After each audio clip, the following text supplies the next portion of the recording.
มาเห็ดเรียงกันทุกคน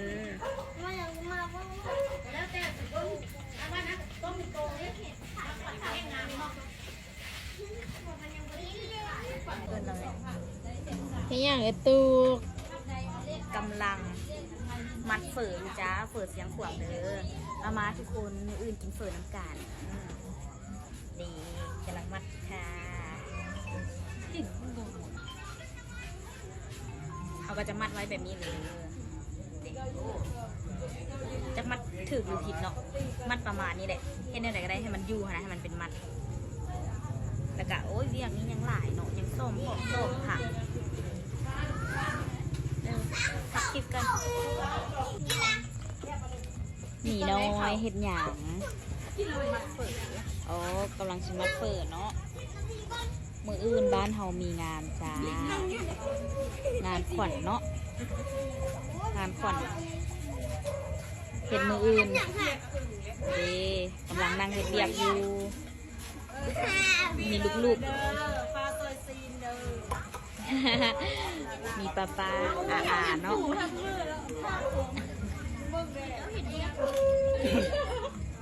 กำลังเดลินเห็นยังอันนั้นแผนกต้มไก่อันนี้แผนกมัดเฝออันนี้ก็จะเป็นเครื่องวัตถุดิบเนาะเกียมเห็ดมืออื่นน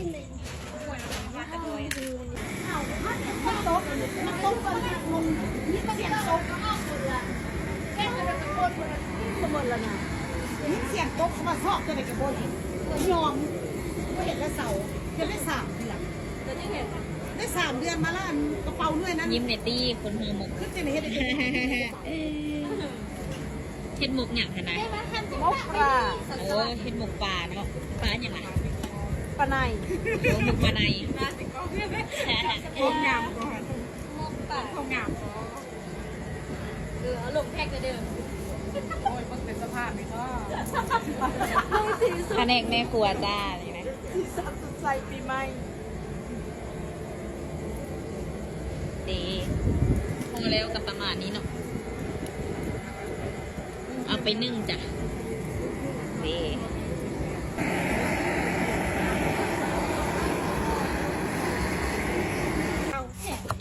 ง่ายอยู่ไทยบนรองเท้าร้านเนี่ยมันไม่น่าเปิดอยู่นั่นมากเหมือนเรา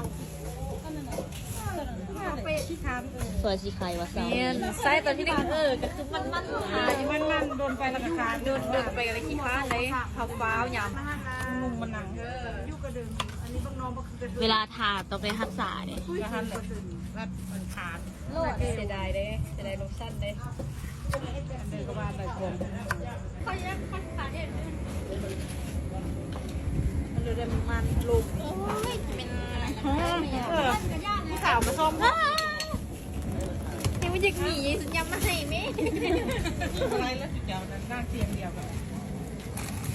ถ้าพี่ชอบเลยน้ำตาลง่ายกับชีวะอกหักสุดละบ้ามึงก็จะให้ก่อนพูดจากันเลยโอ้ยได้เนาะ โอกาสตอนนี้ยังให้แต่ดูนั่งเตียงเดียวกันตรงไปให้แบบ อันนี้เป็นหมกปลาต้มผัก คณะเพื่อนไปนะ ต้มกะหล่ำใส่ใบผักเขียวเนี่ย กินกล้วยนะบัวไปบัว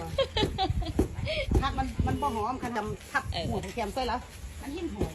ตายไปเบิ่งโซนนี้แต่โซนนี้กำลังตัวงัวอยู่เนาะก็อยากไปไกลที่แถวนี้แหละมึง ให้ไตจะดี ตัวบักใหญ่ๆเนาะข้าวหมูกับข้าวหมูบอกข้าวหมูปลาอันนี้ก็จะแม่นบรรยากาศตกค่ำเนาะกำลังเฮ็ดเวียกเกี่ยมงานมื้ออื่นอันนี้เพื่อนกะจัดเต็มไว้ค่ะนะ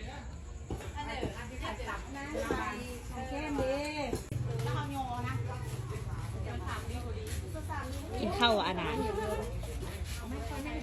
กินข้าวกับหยัง ลาบปลาตอง โอ้ลาบปลาตองเนาะลาบกับแกง มันเดิมมันเดิม อันนี้กับผักสุกมืออื่นเด้อตามใหญ่ๆแบบนี้เลยไปเบิ่งโซนนี้กันโซนนี้จะเป็นต้นเงินต้นทองเด้อเห็นอย่างอยู่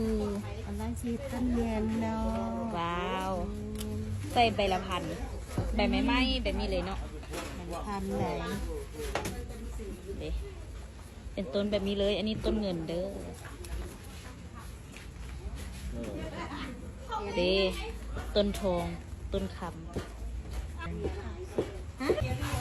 ไม่ช่วยเลยจี ำตอนนี้เฮ็ดอย่างเนาะ เอาน้ำไปอย่างนะเห็นน้ำ โอ้ เอาเงินใส่ถุงนะ เอาเงินใส่ถุงแบบนี้เลย แมน โอ้เฮ็ดแบบ อย่าง นี้ นั้นจังค่อยหนีบเนาะย่านบุพอ400นะ เอาใส่ถุง 400 แบบนี้ ใบ แล้วก็จะมาห้อยใส่ต้นเงินต้น แม ทอง นแล้ว มาเอาถุงใส่เงินแบบนี้กันเลยทุกคนเอาทั้งนี้ลงให้มันเป็นร่วงเดียวกันเบิดเพราะว่ามันเป็นใจเป็นร่วงเดียวกันเลยเอาทั้งนั้นเอาทั้งสามนางลงก่อนนั่นเป็นหน้าเดียวกันเด้อเพื่อความสวยงามและความเป็นระเบียบเรียบร้อยเวลาจะมาห้อยใส่นี้ดีเอง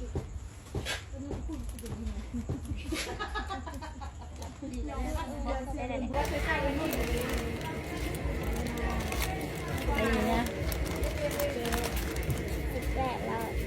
ไม่หรออันนี้ก็เห็น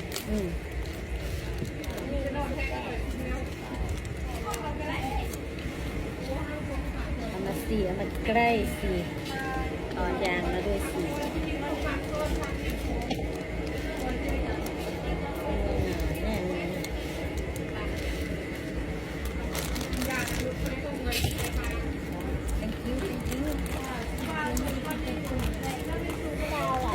สาวหมีคือเงียบแท้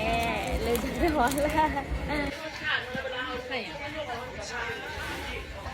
ไข่อะกับหยกหาอยู่หยกให้มีสมองต้องนัดให้หยาคือตั้งใจแท้ นี่เป็นสองอันที่สอง น้ำหมวยให้หยา